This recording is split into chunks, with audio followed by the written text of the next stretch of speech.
Namaste, namaste, and welcome to this short video practice. So today I am going to share with you some arm movements that we often use in our chair yoga classes and in some of my gentle mat classes as well. They're really inspired by Qi Gong and Tai Chi, and the practice is very grounding and centering and calming. So ideal for those days when you perhaps don't want to do something really vigorous, but you still want to move your energy and feel invigorated, but without being too up in the air about it. So all of these practices can be done sitting as well as standing, but I'm going to demonstrate them mostly standing. So the first thing that we need to do is find our stance. So if you are sitting, then you just have your feet a little bit apart. You want to sit towards the front of your seat and make sure that your feet are pressing into the floor so that you're sitting tall and your legs feel a little bit activated. If you're standing, usually something over hip width apart is nice. It could be as much, I like to stand the width of my shoulders. I find that about right. And you can have your toes turned slightly out if that suits your hips better. Or if, like me, you're so conditioned to have them feet parallel, you can keep the feet parallel. We want to find our weight into our feet and then standing tall, soften the knees a little bit. So we're not really bending them deeply, but we aren't locking the legs straight. We want to keep a little sense of buoyancy and action and activation in the legs. And for our first practice, we're going to do something called painting with light. So the arms, upper arms stay quite close to the body. It's not rigid, they're just not really moving from there.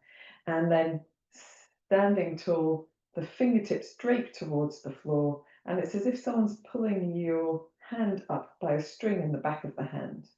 We raise the hands to about chest height, shoulder height, and then just gently float the palm of the hand down through air to wherever they naturally go to. So it could be as far back as the hips, but usually just in front of the body. So lifting the back of the hand, drapey fingertips, and then floating. The hand is a little bit flatter in the float down. Don't overthink it too much. A little lift in the belly muscles. We breathe in as the hands come up. Not really high. Breathe out as they float down. And the idea is to coordinate breath and movement together. So your breath in lasts for the whole of the journey of the hand up, and your breath out lasts for the whole of the journey of the hand down. And that way you can determine the speed of your breath and also affect it by just slowing the breath and the movement down. If you want to add something to this, you can lengthen your legs as you breathe in and raise the arms, and you can soften the knees perhaps just a little deeper as you exhale and float the palms down. Let's do 3 more.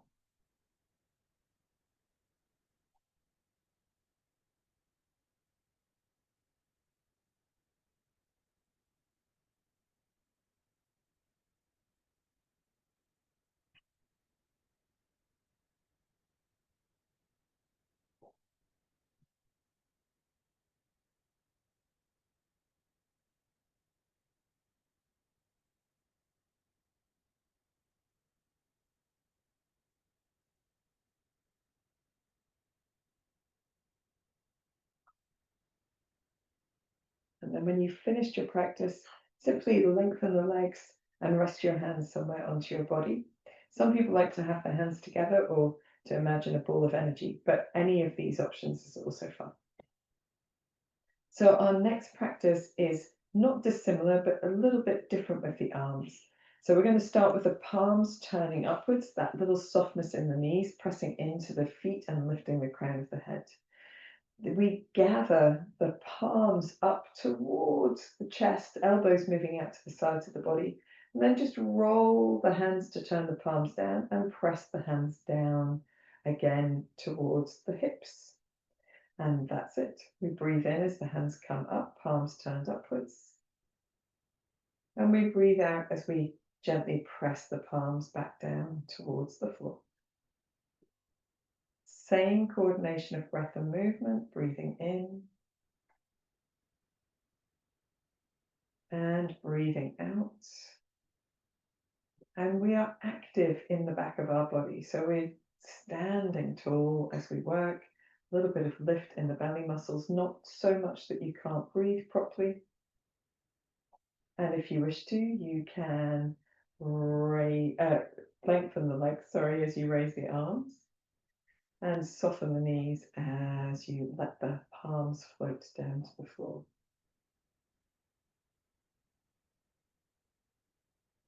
We can add to this one as well. So as your palms come down this time, you can stretch the arms away from you, lengthening the legs and lifting the arms up, palms turned outwards.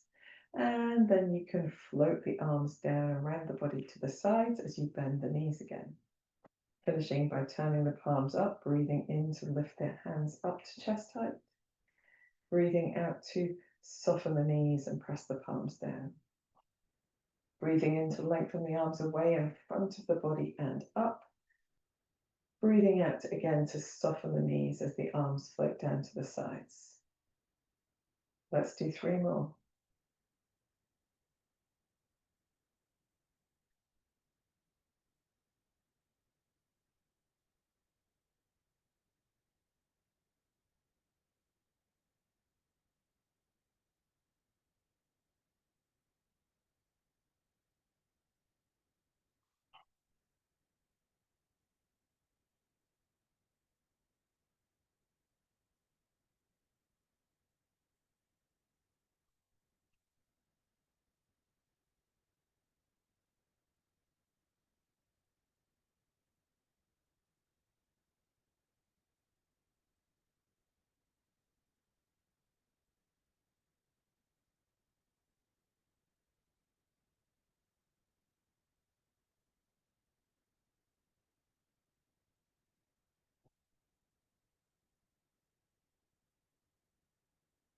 Again, at the bottom of your movement, just resting the hands wherever's comfortable onto the body, giving your shoulders a little roll if you need a little roll in the shoulders. Perhaps you do, perhaps you don't. The final movement that we're going to do today has a little bit of a twist in it. So I like to start this movement by imagining I'm holding a ball of energy in front of the body, and I'm just going to soften the knees and turn one side with my ball and then sweep it to the opposite side and then sweep it to the opposite side. So we just turn the body, but we also alternate which arm is on top. So we get a little rotation through the shoulders here as well as through the center space. And then it's imprecise. I'm sure that in Qigong and Tai Chi it is much more precise. But here I like to also reverse that motion. So instead of turning the hands, I go back this way and then turn the hands. And then it's the low arm leading instead of the high arm leading as we twist.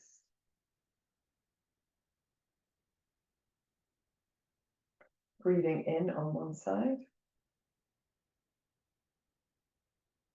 and breathing out on the other. If you feel that your breath isn't long enough, you can take a whole breath in and out on one side and then a whole breath in and out on the other. And when you're ready, coming back to center, just lengthening the legs and resting the hands onto the body, wherever is comfortable. And at the end of doing this practice, aiming for, say, 5 to 10 of each movement, at the end of doing this practice, your feet will feel very connected to the floor, even if you do this sitting down. It's very grounding. And also you get that sense of having moved the body, the center of the body, the shoulders, and it is really grounding, really centering, and really calming. So hopefully you feel the benefit of doing that practice. I'll see you for another one again soon. Namaste.